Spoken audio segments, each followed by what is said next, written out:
A team of medical experts, or possibly cranks, has released a new report declaring that Joe Biden's election as president will completely cure the Chinese flu. The experts, or cranks, it has now become impossible to tell the difference, said that until Biden is installed in the Oval Office, the flu will continue to spread like a raging wildfire, killing every single person in its path, including people statistics say will not be killed, and even including people who actually will not be killed, but will be killed in news reports until Biden is elected. The experts, or cranks, known among their expert crank colleagues as Mo, Larry, Curly, and Dean Baquet, say that as soon as Biden wins, the painful panic and fear sweeping the nation will subside because outlandish news stories bearing false claims and causing overreactions by tyrannical petty officials will suddenly disappear like magic. The cranks, or possibly experts, say that not only will Biden's election cure the disease, but it will also bring racial harmony to the streets of our cities, which have been so devastated by having Trump be the president while Democrat policies were in the midst of destroying them. Once Trump is out of office, say the expert cranks, spiraling crime rates, widespread homelessness, and government corruption will suddenly vanish from Democrat cities, or at least from news reports about Democrat cities, which is the same thing. Police brutality will only resurface if it becomes necessary to distract Americans from the fact that Joe Biden has been staring into a wastebasket and calling for his mother for the last 6 days. Clearly, racial tension has been a problem ever since Barack Obama healed our nation's wounds by twisting the knife of his failure in them. But with Joe Biden at long last in the government, as opposed to wherever he's been all these many decades, these problems will be completely solved. Unless the experts are cranks, then this is just more of their leftist crap. Trigger warning, I'm Andrew Klavan, and this is The Andrew Klavan Show. I feel hunky-dunky, life is tickety-boo. Birds are winging, also singing hunky-dunky-doo. Ship-shaped, tipsy-topsy, the world is zippity-zing. It's a wonderful day, hurrah, hooray! It makes me want to sing. Oh, hurrah, hooray! Oh, hooray, hooray! All right, I am back from a long birthday weekend. Thank you for your birthday wishes. We will continue laughing our way through the fall of the Republic. I hope you will go to Andrew Klavan YouTube channel and subscribe. That would be really helpful. Leave a comment. And if your comment is relatively not stupid, we'll read it on the air just to raise the discourse on the show. Today we have from Marcus H. On behalf of all second-rate quarterbacks in the NFL, I must say that you calling Kaepernick a second-rate quarterback is highly offensive. I do understand that, and I really apologize for the fact that I'm completely indifferent. Today, What's the Big Idea? Sponsored by the Benham Brothers. You can learn how to own a business without it owning you. Get a 15% discount on the Benham Brothers new course, Expert Ownership, at benhambrothers.com/talent. Now, sadly, speaking of sports, the Washington Redskins have finally caved into pressure and decided to change their name. The Redskins are, of course, a team from the sport formerly known as football and soon to be known as the sport that's playing on the channel I'm not watching. I'd like to suggest as possible new team names: the Washington Cave-Ins, the Washington Moral Cowards, the Washington Wussy Boots, or the Washington Romneys, all different ways of saying the same thing. What has struck me and other people about this little piece of racial bullying is repeated polls, even by the Washington Post, by the way, showing that actual Native Americans, as many as 90% of them, aren't offended by the Redskins' name. Some of them even take it as a compliment. In other words, like most people who are quote-unquote represented by identity politics activists, Native Americans have a sense of humor about themselves and don't need these pains in the butt complaining on their behalf. This means that the Washington eunuchs are caving in not to a majority, but to a tiny group of leftist loudmouths and journalists. But I repeat myself. The question that arises from this is why? Why are these few twisted, hate-filled, ugly-hearted, pain-in-the-butt human beings known as activists so successful at ruining the fun of everything from sex to sports, while the vast majority of us go unheeded? Most women are not at all like hideous feminists. Most gays are not like awful gay activists. Most blacks are not like the Marxist creeps of Black Lives Matter. So why is the majority always silent while the minority wins victory after victory. It can't be a moral question. It's not a matter of morality. The NFL works hand in glove with China while China murders, rapes, and imprisons Muslims and their own citizens. It's got to be about money and power. It's got to be that the activists have the ability to economically terrorize high-level sponsors, like in the Washington Redskins case, FedEx, to get the corporate cave-in they're looking for while they're demanding changes that don't threaten elite positions at all. This will change nothing. Changing the team, the name of the team, will change nothing in the lives of Native Americans.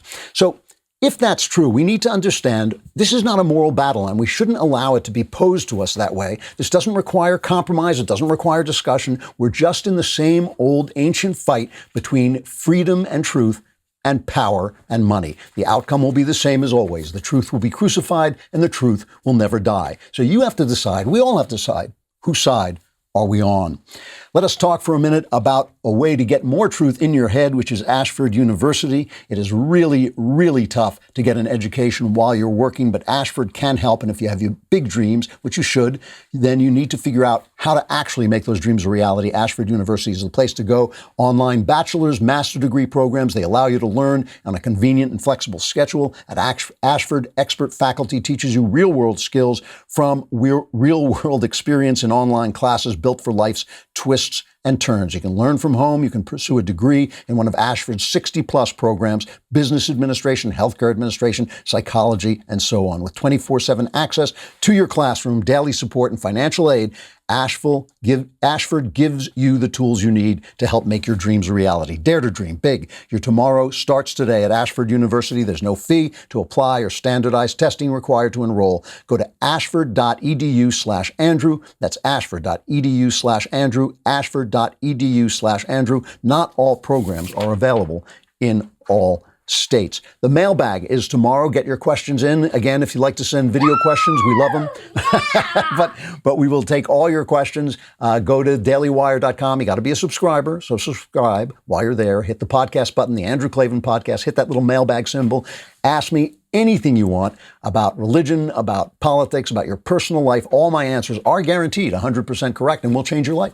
Maybe for the better. Maybe it's going to be a disaster. You'll have to tune in and find out. Many of you wrote letters to me about remarks I made about Jesus when I was taking down Don Lemon. And I did speak inexactly, but I'll have to find a place to explain what I was saying. You'll still disagree with me, but I did speak inexactly, and that's my fault. So either I'll do it at the end of the show today or during the mailbag tomorrow. I'll find time to respond because there's just too many letters for me to respond to them individually. So we ended the week before I went away on a down note, talking to Henry Olsen, who feels that Trump is just in a historically bad position in the polls. I want you to know that I'm not as down as he is, but he's a really good poll watcher, a very accurate poll watcher. So we know that Trump's in trouble. And I was filling in for Ben. I talked to Kellyanne Conway about it.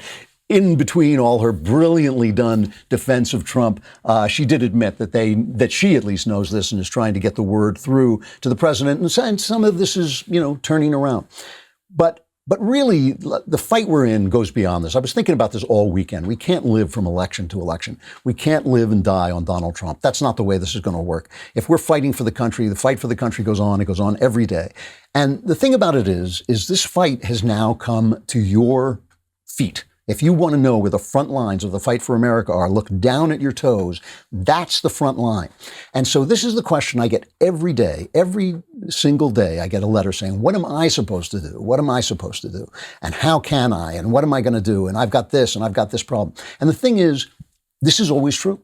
If you believe the country is under attack, if you believe your freedom is under attack, if you believe the country is in trouble, you got to decide. You got to decide. Are you going to stand up? Are you going to tell the truth, even when cancel culture comes for you, even when it means being called to HR, losing a sponsor, doing all the things that happen to all of us when we speak the truth in this country? And now that's what it's come down to. Now all you have to do is speak the truth, even the truth. These guys are saying, even objectivity, even science. These are racist things. You've got to get rid of science. You've got to get rid of STEM. You've got to get rid of objectivity. So that means that your life, talk about lives that matter. Your life matters. Your truth. The fact that you speak the truth, the fact that you're not afraid, the fact that you show your children, your coworkers, your friends, that you're not afraid to lose them. That's going to be the fight as we go forward. Over the weekend, Charles Blow, the most appropriately named columnist at Knucklehead Row at the New York Times, he tweeted in capital letters, because when you tweet something in capital letters, it becomes true, even if it's completely false. If you do it in capital letters, if you do it 5 times, it not only becomes true, it actually takes solid form in the universe.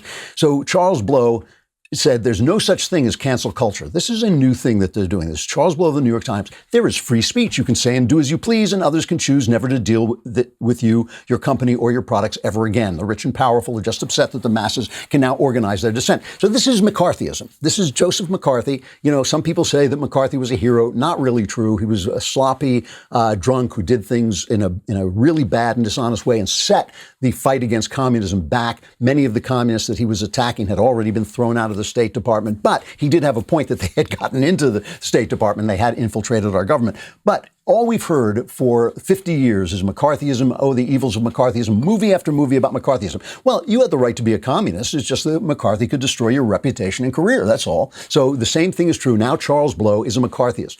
If you don't think that cancel culture is real at the New York Times, get this. Barry Weiss, an extremely talented, extremely bright, young, moderate liberal, basically, writing for the New York Times, has resigned. And she has written a resignation letter. You can find it on her website. You can see it on my Twitter feed. You really should read it. It is an amazing, amazing indictment of what's going on at the former newspaper, the New York Times. I just can read a little bit of it. But this is a young woman who comes, I mean, look, this is a very, very bright, very talented young lady who comes to the New York Times full of hope, full of optimism.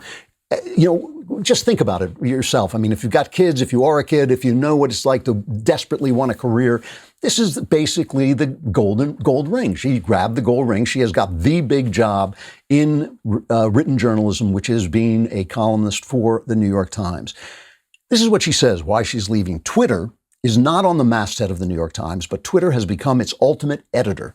As the ethics and mores of that platform have become those of the paper itself has increasingly become a kind of performance space. Stories are chosen and told in a way to satisfy the narrowest of audiences rather than to allow a curious public to read about the world and to draw their own conclusions. I was always taught that journalists were charged with writing the first rough draft of history. Now history itself is one more ephemeral thing molded to fit the needs of a predetermined narrative. Now, anybody who listens to the show knows this already. Barry and I have been in contact before. You know, she is more liberal than I am, but I keep trying to tell her that this is where center of liberalism is. It's on the right now. It is on the right. So now let me just read this more so you understand what's happening to a young lady working at the New York Times, right? She says, my own forays into wrongthink have made me the subject of constant bullying by colleagues who disagree with my views. They have called me a Nazi and a racist. I have learned to brush off comments about how I'm writing about the Jews again, quote unquote. Several colleagues perceived to be friendly with me were badgered by coworkers. My work and my character are openly demeaned on company-wide Slack channels. The Slack channels are like an online thing for in-house talking. And I've seen the attacks on her on these Slack channels. They're just vicious, ugly. And she says masthead editors, people who are on the masthead, regularly weigh in. There, some coworkers insist I need to be rooted out if this company is to be a truly inclusive one, which is great leftist logic, right? We have to be inclusive by getting rid of anybody who disagrees with us. Others post axe emojis next to my name. Still, other New York Times employees publicly smear me as a liar and a bigot on Twitter with no fear that harassing me will be met with appropriate action. They never are. There are terms for all of this: unlawful discrimination, hostile work environment, and constructive discharge. I'm no legal expert, but I know that this is wrong. That sounds to me like a threat to sue. I hope she does sue. I hope the New York Times is dragged into court and forced to defend themselves. They are being run by a group of woke children, and that's Dean Baquet because he's corrupt, A, he's intellectually corrupt, for one thing, and B, because they're cowards. I mean, they're cowards. And this is the thing. This is a small minority of people basically forcing everybody else to say, yes, yes, lies are truth and truth are lies. And the ultimate expression of this is Charles Blow saying the phenomenon doesn't exist, while a young lady working for his paper, whom he should have been the first to defend, Charles Blow should have been the first to say, no, this is an opinion that some of you disagree with, but she has the right to be here. This is a paper that accepts all opinions from all sides. He should have been the first. Instead, he's saying, oh, the cancel culture that just send a complete bomb into this woman's career doesn't exist. It doesn't exist. No, I know you see it. I know the monster standing in back of you about to rip your head off. It's just not there. It's just not there. It's the lie, not just the lie. It's the lie about the lying, and you see this, it is unbelievable in the cities, in Democrat cities across the country. Crime is on the rise as they talk about defunding the police. 17 people were shot in New York City on Monday. This is not even the weekend. This is something like 600% more people than that time. A one-year-old was shot at a barbecue in the park at night. Two gunmen dressed in black approached, fired a number of shots into a group, and fled. I want you to hear the voice of this one-year-old's father. It's barely, you can barely stand it, but you have to listen to this for just a minute. And then I want you to hear AOC, Alexandria Occasional Cortex, explaining why crime is on the rise when they try to defund the police, when police are being attacked everywhere, when the mayor is sitting around painting Black Lives Matter murals on Fifth Avenue instead of paying attention to his city. First, let's listen to the voice of a father who just lost his one-year-old son to a bullet. You took my son's life. I can't get that back. I can't hold him no more. I can't hear him calling me daddy no more. I can't kiss him no more. I can't play with him no more. I can't do nothing with him no more. Like, I gotta put my son in the ground now. And he's only one. His birthday 2 months. In 2 months, he didn't live to see two. Like, he didn't live life. And it's like, I wanted to get him out this violence before something like this happened. Now I want you to listen to AOC, and as you listen to her, I want you to imagine her holding the body of that child in her arms, because let me tell you something. If you can sit in front, when Hillary Clinton lied in front of the dead of Benghazi, that was ugly. This is uglier, to lie on the body of a one-year-old child. This is AOC talking about why there's suddenly, how could this uptick, this 600% uptick? I love that phrase, uptick in crime. Why is this happening? Here is that brilliant mind of our generation, AOC. So why is this uptick in crime happening? Well, let's think about it. Do we think this has to do with the fact that there's record unemployment in the United States right now? The fact that people are at a level of economic desperation that we have not seen since the Great Recession? Maybe this has to do with the fact that people aren't paying their rent and are scared to pay their rent. And so they go out and they need to feed their child and they don't have money. So you maybe they're put in a position where they feel like they either need to shoplift some bread or go hungry that night. Yeah, that must be it. That must be it. And the reason we know this is not it is because it happened all through the 70s and 80s and the 90s until the police, this thing where they said mass incarceration. There was never any mass incarceration. What there was zero tolerance for crime. There was broken windows policing, which means making sure that the small crimes don't happen, because the small crimes lead to big crimes. I was living in London when Giuliani cleaned up New York, and some friends of mine visited me from New York, white upper class people, and they said to me, "Oh, it's terrible. This Giuliani, he's a Nazi. He's now stopping us for jaywalking." And I said, well, wait a minute. He's stopping, people in poor neighborhoods from urinating in the streets. He's stopping people from painting on walls. He's stopping people in poor neighborhoods from breaking windows. Why shouldn't he stop rich white people from jaywalking? It's all part of the same thing. And I have to admit, even these elites kind of went like, that does make a little bit of sense, right? He did it to everybody. But of course, it has a bigger effect in these crime-ridden neighborhoods, and it brought the crime rate down. The crime rate is going up because of Democrat policies, just like it went up in the 70s and 80s. AOC is just an ignorant woman, and she's letting that child die for nothing. That's the kind of thing that would be a wake-up call.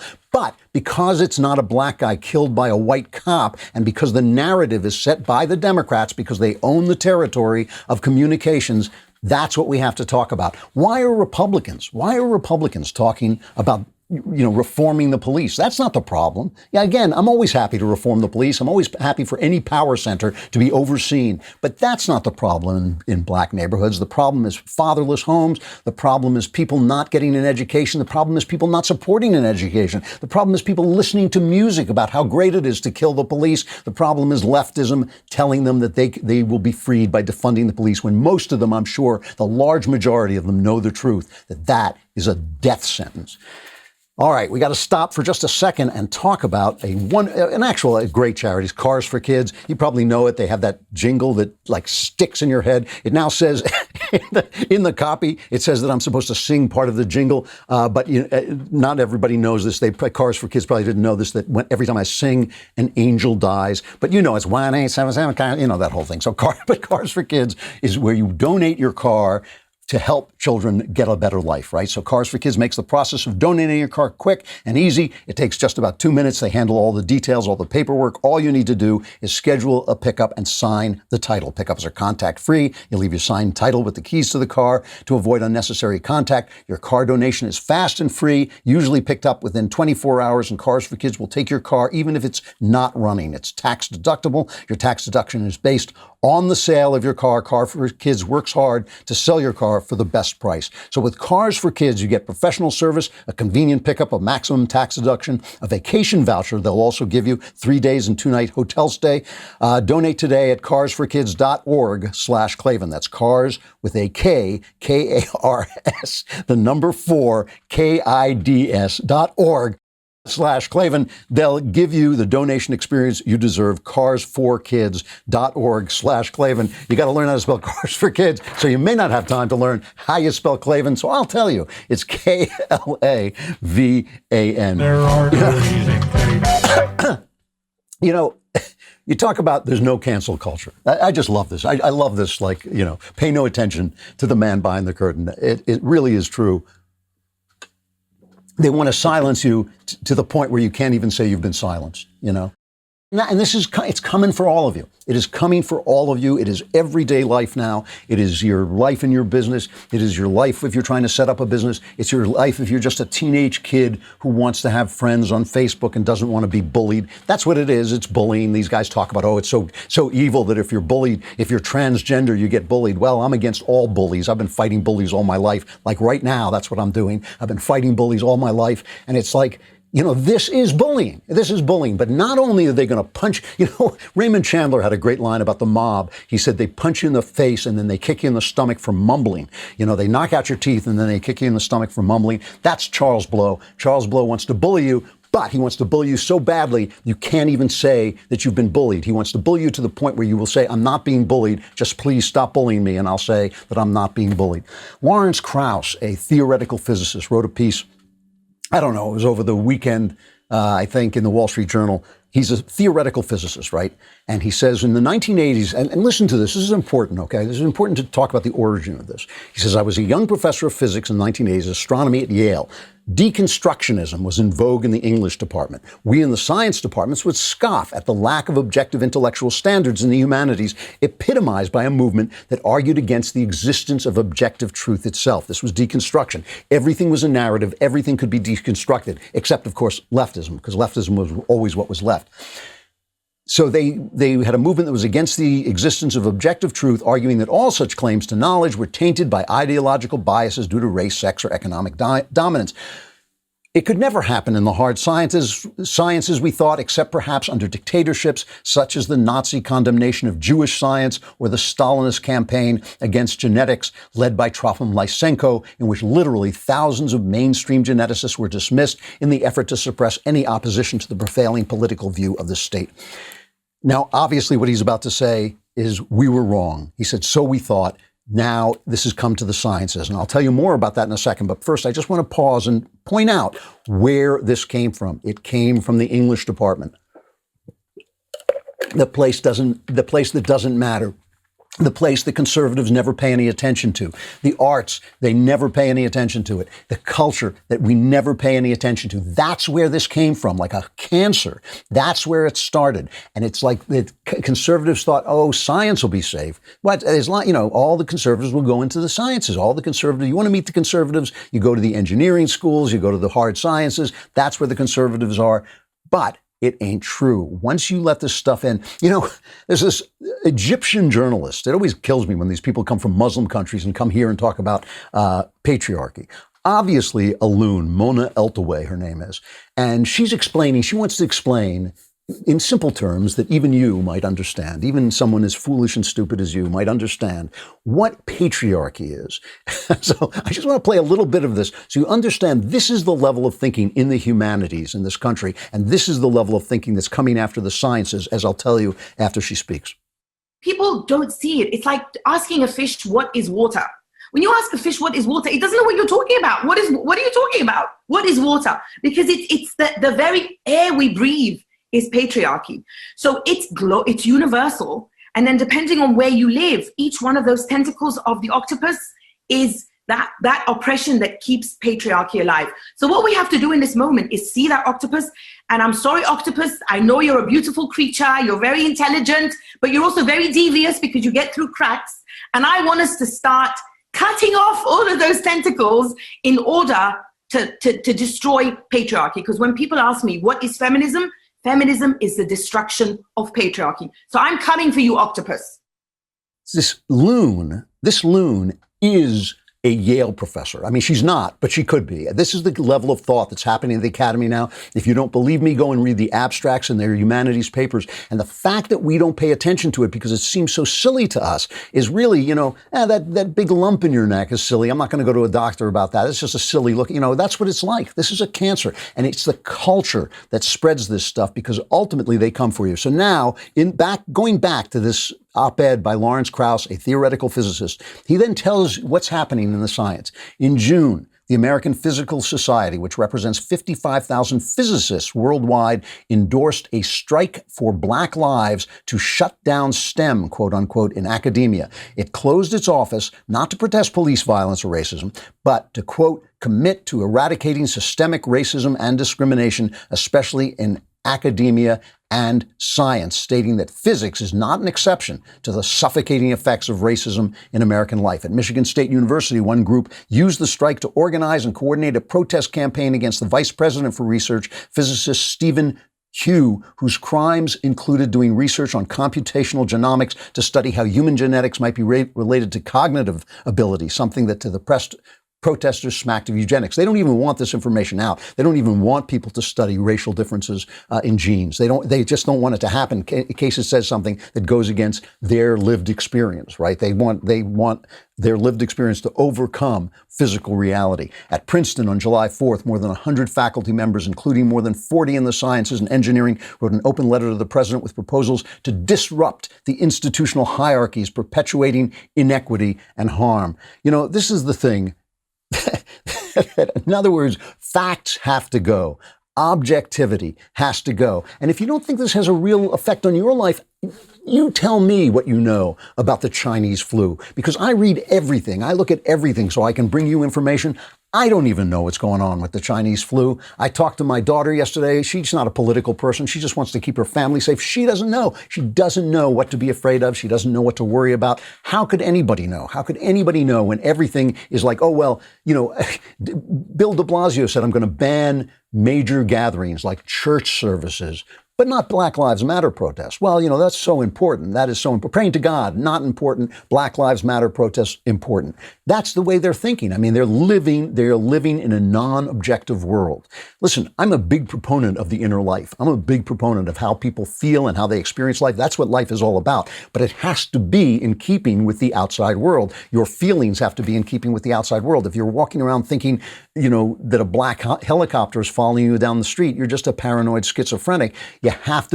Your inner emotions have to be a co-creation with reality, not in their, what's his name? Andrew Cuomo, the popular governor of New York. He said this. Let's see what he goes after Trump. Here's his comment about Donald Trump on the flu. Someone is clearly lying to the American people. And people are dying because of it. Trump's COVID scandal makes what Nixon did at Watergate look innocent. Nobody died in the Watergate scandal. Thousands of people are going to die in this COVID scandal. And that is all the difference in the world. That's amazing. It's amazing. This is the guy whose policies, his specific policies, wiped out something like 6,000 older people because he put people who were suffering from Chinese flu into the nursing homes, into the old people's homes, and it wiped them out. Hasn't apologized for it, hasn't said he regretted it. He ended the policy eventually after he'd killed that many people. And now they're saying, oh, wow, isn't the death rate is down? Yeah, because all the old people are dead. Most of the people in the country who have died from this have died on Cuomo's watch in Cuomo City, and yet people just love him because he keeps lying to them, and we're living in a non-objective world. We're living in a world where not only do facts not matter, but if you state the facts, your career is over. That means you have got to step up and stand for the truth.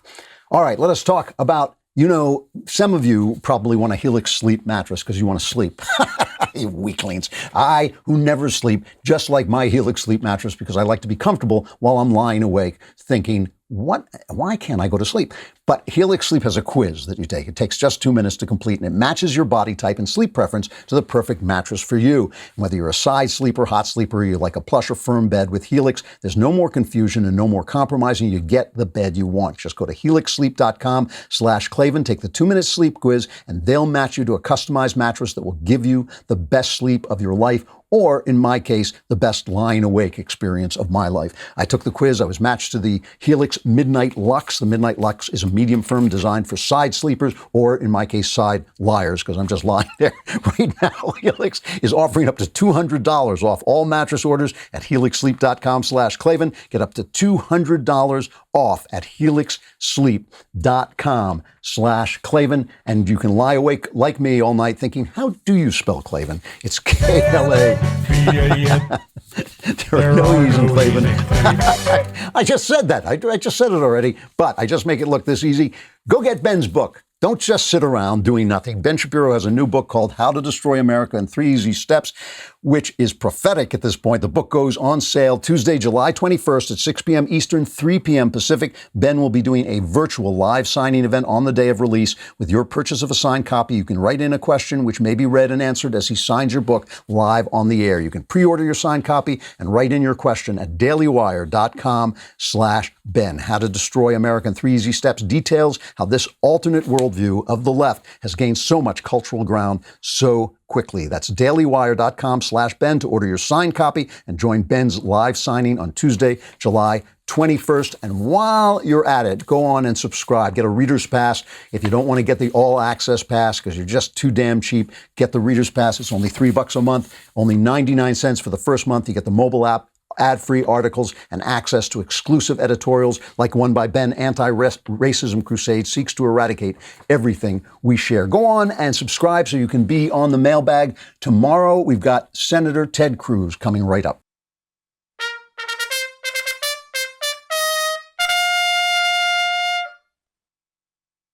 Senator Cruz, it's great to see you. Thanks so much for coming on. Senator, I should say that Ted Cruz is obviously the U.S. Senator for the state of Texas and 3 of the smartest people in Congress. He is host of Verdict, available anywhere you get podcasts. Not so smart to be with Michael Knowles all the time, but you seem to have survived the experience. Senator, it's great to see you. I thank you so much for coming on. I have to tell you, I have to bring this to you as probably the smartest person in Congress and a person whose politics aligns almost perfectly with mine. There's an old joke about the Republicans that if the Democrats proposed destroying America in 60 days, Republicans would negotiate for 90 days and call it a victory. Right now, we see this Maoist cultural revolution being waged by groups misnomered Black Lives Matter and anti-fascism.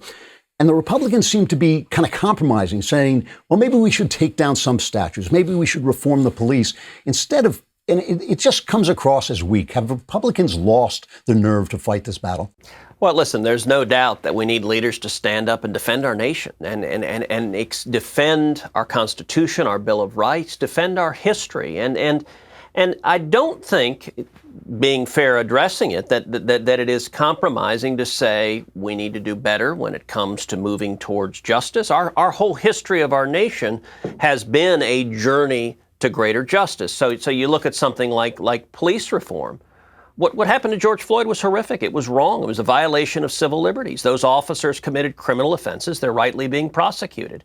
Saying that is not giving in to the left. That's defending the rule of law, defending the rights of Americans. Now, what's happened, though, it is in response to that, a lot of people understandably engaged in peaceful protest, which is a right protected in the First Amendment. But very quickly, those protests got subverted, got taken over by violent anarchists, by Marxists who engaged in acts of violence, who engaged in physical assaults, who firebombed police cars, who burned small businesses, who looted small businesses, who murdered police officers, and who are assaulting the very foundations of our nation. And it is distressing how few leaders are stepping up and defending and explaining those principles. As you know, that's the reason I launched the podcast with Michael Knowles, the Verdict podcast, because we get into those issues and try to really explain what they mean and what's going on. I mean, when you talk about the reforming the police, of course, you're right. Obviously, horrible things sometimes happen, and bad policing is really bad because the police have so much power. I'm always in favor of reforming the police. It just seems to me that when the left seizes the narrative because they own so much of the communications territory, that we don't get to say, well, the reason a lot of these things happen in black neighborhoods is because black neighborhoods are rife with crime. Now, I'm willing to talk about all the causes for that. I mean, I think there are a million causes for that. But the cop is just there to prevent the crime. He's just there to protect people. And it does seem like police, they're literally talking about defunding the police in the neighborhoods where the police protect more lives than anybody else. Doesn't it seem like there's some weakness in grabbing the narrative by the GOP?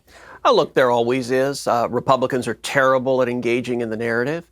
But that doesn't mean, so let's take, for example, Black Lives Matter. You and I have both seen the polling that shows 60-70% of Americans agree with the proposition Black Lives Matter. I'm amazed it's that, not 100%. Black Lives Matter is a truism. Absolutely, Black Lives Matter intensely because every human life is created by God and it needs to be valued preciously. Black Lives Matter, Brown Lives Matter, White Lives Matter. If we had purple and green lives, they would matter too, like that. But there is a difference between that phrase and the organization that is entitled Black Lives Matter, that is governed by, that is run by dedicated, committed, trained Marxists that are seeking the overthrow of society explicitly. You can go to their website and see what they seek. Then they seek abolishing the police. And you want to talk about the narrative? All right, fine. Abolishing the police is a profoundly racist idea. Abolishing the police is a profoundly stupid idea. And the consequence of abolishing the police would be that in high crime areas, crime would go up. Unfortunately, and many high crime areas are low income areas, and there's very significant African American Hispanic populations. If the far left succeeds in abolishing the police, more black lives will be lost, more African Americans will be murdered. And at the end of the day, it's a political Marxist movement, so they don't really care about that consequence. There's something called the Ferguson effect, which is when we've seen leftists attacking, demonizing, vilifying police officers. Police officers are human beings. They naturally pull back, and what ends up happening is murder rates spike and skyrocket, and a great many victims of crime are African American, are Hispanic, are low income. If we care about those lives, the innocent, then we ought to be standing with and supporting the police, not demonizing, tearing them down, and that's where the far left is. I've been watching, I was talking to Henry Olsen, a poll watcher. One of the things I really admired about you, Senator Cruz, truly, is any objective person would say that you had no reason to love Donald Trump after the primaries and the things he said. But instead of holding any kind of personal grudge, you actually worked for the betterment of the country, getting what you could get in the situation that was at hand. That was an amazing act of personal sacrifice and courage. I really admired it. At the same time, right now, it looks like Donald Trump is in trouble. The polls show him to be in trouble. I was talking to Henry Olsen last week. He was funereal, I think would be a fair way to put it. And it seems like a lot of Republicans are saying, well, we're not going to go to the convention. They're sort of rats abandoning the ship. How bad do you think it is right now? Do you think that the Senate majority is under threat? Do you think that Trump is under threat? And do you think it can be turned around? So, yes, and yes. Senate majority is absolutely under a threat. Trump is absolutely under threat. And yes, it can be turned around. As I look at November, I think it's incredibly volatile. I think it depends on what plays out the next several months between now and Election Day.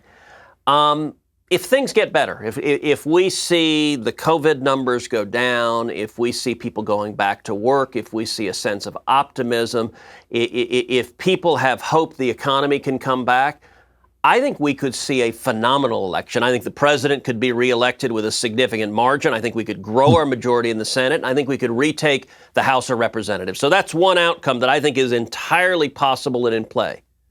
But a second outcome, if things go badly, if the COVID numbers continue to spike, if we see the hospitalization and death rates spike as well, if we see more shutdowns, if more people lose their jobs, and if people feel hopeless, if they feel depressed, I think we could see a devastating election. I think the president could lose. I think we'd lose the Senate. We could lose the House, and I think it could be a bloodbath. And I don't recall an election with this kind of massive volatility. Now, the press and the Democrats, they are all in. Their number one objective is defeat Donald Trump, so they want everyone to give up hope. They want Republicans. They are the gates of hell, abandon hope, all ye who enter here. That is their message. No, we shouldn't abandon hope, but yes, we should be concerned and we should be engaged in the fight, and that's what I'm trying to do. You know, when you talk about the COVID numbers, I was talking to my daughter yesterday, who's not a political person. She's just a mom. She just wants to protect her family. She said to me, I can't get the facts. The facts are so smothered in politics. What is your take on what's happening in Texas? Did Texas reopen too quickly? Were they not careful enough? Or is that just the news media basically trying to blame a red state? So your daughter's question is exactly right. What's bizarre, we're in the middle of a global health crisis. And it's completely, I think the word she used was smothered. That's exactly right. It's smothered in politics. And I think that's weird. Like when you go to your doctor, it's not a political conversation usually. I mean, you're like interested. I'd like to be healthy. I'd like my family to be healthy. So as I look at this disease, this virus is serious. We've had over 500,000 people die worldwide. It's serious. It needs to be treated seriously. There are some populations, particularly the most vulnerable, people who are very elderly, people who have significant health ailments, who've proven to be quite vulnerable to it. And so I think we ought to exercise common sense. I think that means we should use social distancing where appropriate. We should wear masks where appropriate. We should engage in testing. We should, and I've introduced a whole series of legislation to accelerate to reduce the regulatory barriers, to accelerate the development of treatments, the development of vaccine. This is a serious health issue, but at the same time, we need to value the 44 million jobs that have been lost, that the answer isn't just to destroy small businesses and people's life savings and their hope. And when you do that, when you create that poverty, you have a very real public health consequence as well. There's more mental illness, there's more depression, there's more suicide, there's more substance abuse, there's more alcohol abuse. All of those are the prices of destroying people's economic future. And so we got to balance both, and it's hard to get the facts. To be honest, there's not one source that I go to get the facts. Everyone is politicized. So let's take masks. Masks, there are some people on the right who view masks as ridiculous. If you wear a mask, you're giving in to totalitarianism. Like, I think that's kind of nutty. If I go to the grocery store, I put on a mask because I'd like to not get sick and not get my family sick. But at the same time, you see people on the left who wear this mask as a virtue signal. I am a noble resistance fighter against Donald Trump. That's nutty too. So what I'm trying to do in the Verdict podcast is actually discuss substance and issues rather than everything going through a political lens of nonstop partisan warfare. Well, I know you've got to go, Senator, so I will let you go. I wish I could talk to you more. I'd like to hear more about the next term coming up. But I hope people will listen to The Verdict with Ted Cruz. Knowles is hosting it, but that's no reason to turn away because the Senator Cruz will be there. Thanks so much, Senator. I appreciate you coming on. All right, I'm going to end the show there. But like I said, tomorrow I'm going to answer the letters that I got from people about the comment I made in reference to Don Lemon and his comments about Jesus. I know I got a lot of letters about this, really did. And I did understand that I wasn't clear about what I was saying, and you'll still disagree with me when I'm finished, but at least you will know and understand what I actually meant. So we'll talk about that tomorrow on the mailbag. Get your letters in. And if you want to send a video, please keep it under a minute, but send a video, and we love to see them. We love to see you as you're talking. I will answer your questions. All your problems will be solved, which is a great deal. It's just for the price of a subscription. Who else offers that deal? I do. I'm Andrew Klavan. This is The Andrew Klavan Show.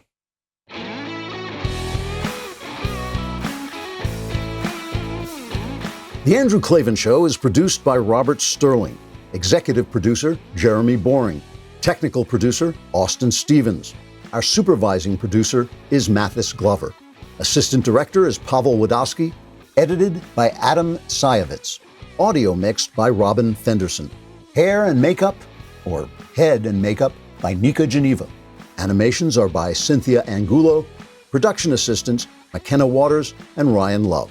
The Andrew Klavan Show is a Daily Wire production. Copyright Daily Wire 2020. You know, the Matt Walsh Show, it's not just another show about politics. I think there are enough of those already out there. We talk about culture because culture drives politics and it drives everything else.